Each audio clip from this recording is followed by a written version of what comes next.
ಸೇಲಂ ರಾಷ್ಟ್ರೀಯ ಹೆದ್ದಾರಿಯಲ್ಲಿ ಭೀಕರ ರಸ್ತೆ ಅಪಘಾತ ನಡೆದಿದೆ. ಸರ್ಕಾರಿ ಬಸ್ನ ಬ್ರೇಕ್ ಫೇಲ್ ಆಗಿದ್ದೆ 8 ಜನರ ಪಾಲಿಗೆ ಮೃತ್ಯುವಾಗಿ ಬಂದಿದೆ. ಮೃತರ ಪೈಕಿ 11 ತಿಂಗಳ ಹಸುಗೂಸು ಮತ್ತು ಗರ್ಭಿಣಿ ಮಹಿಳೆ ಇರೋದು ಎಲ್ಲರ ಕಣ್ಣಾಲಿಗಳನ್ನ ಒದ್ದೆ ಮಾಡಿದೆ. ಬೆಳಗ್ಗೆ 11 ಗಂಟೆ ಸುಮಾರಿಗೆ ಈರೋಡ್ನಿಂದ ಬರ್ತಿದ್ದ ಬಸ್ ಸಡನ್ ಆಗಿ ನಿಯಂತ್ರಣ ತಪ್ಪಿ ಡಿವೈಡರ್ ಹಾರಿ ಎದುರು ರಸ್ತೆಗೆ ನುಗ್ಗಿದೆ. ದೇವಸ್ಥಾನಕ್ಕೆ ಹೋಗ್ತಿದ್ದ ಪಿಕಪ್ ವ್ಯಾನ್ ಮತ್ತು ಬೈಕ್ಗೆ ಗುದ್ದಿದ ರಭಸಕ್ಕೆ 4 ಸ್ಥಳದಲ್ಲೇ ಪ್ರಾಣ ಬಿಟ್ಟಿದ್ದಾರೆ. ನೈಕಾರಪಟ್ಟಿಯ ಒಂದು ಕುಟುಂಬದ ಸದಸ್ಯರು ಹಬ್ಬಕ್ಕೆ ಅಂತ ಹೊರಟವರು ಈಗ ಹೆಣವಾಗಿ ಮರಳಿದ್ದಾರೆ. ಪೆಟ್ರೋಲ್ ಬಂಕ್ನ ಸಿಸಿಟಿವಿಯಲ್ಲಿ ಈ ಭೀಕರ ದೃಶ್ಯ ಸೆರೆಯಾಗಿದೆ. ಪಿಕಪ್ ವ್ಯಾನ್ನಲ್ಲಿದ್ದ ನೈಕಾರಪಟ್ಟಿಯ ಸೆಲ್ವರಾಜ್, ಅವರ ಮೊಮ್ಮಕ್ಕಳಾದ ಜೀವಿಕಾ, ನಿತೀಶ್ಕಾ, ಸೊಸೆ ಸತ್ಯ ಸೇರಿದಂತೆ ಒಂದೇ ಕುಟುಂಬದ 4 ಮೃತಪಟ್ಟಿದ್ದಾರೆ. ದ್ವಿಚಕ್ರ ವಾಹನದಲ್ಲಿ ಸಂಚರಿಸುತ್ತಿದ್ದ ತಾಯಿ ಮಗ ಕೂಡ ಸ್ಥಳದಲ್ಲೇ ಪ್ರಾಣ ಬಿಟ್ಟಿದ್ದಾರೆ. ಅಪಘಾತವಾದ ತಕ್ಷಣ ಬಸ್ ಚಾಲಕ ಪರಾರಿಯಾಗಿದ್ದ.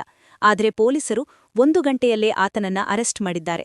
ಜಿಲ್ಲಾಧಿಕಾರಿ ಬೃಂದಾದೇವಿಯವರು ಆಸ್ಪತ್ರೆಗೆ ಭೇಟಿ ನೀಡಿ ಗಾಯಾಳುಗಳ ಸ್ಥಿತಿಯನ್ನ ವಿಚಾರಿಸಿದ್ದಾರೆ. 1 ಗಂಟೆಗೂ ಹೆಚ್ಚು ಕಾಲ ಹೆದ್ದಾರಿಯಲ್ಲಿ ಟ್ರಾಫಿಕ್ ಜಾಮ್ ಆಗಿತ್ತು. ಬಸ್ಸಿನ ಮೆಕ್ಯಾನಿಕಲ್ ಫಾಲ್ಟ್ ಬಗ್ಗೆ ಈಗ ತನಿಖೆ ನಡೀತಿದೆ.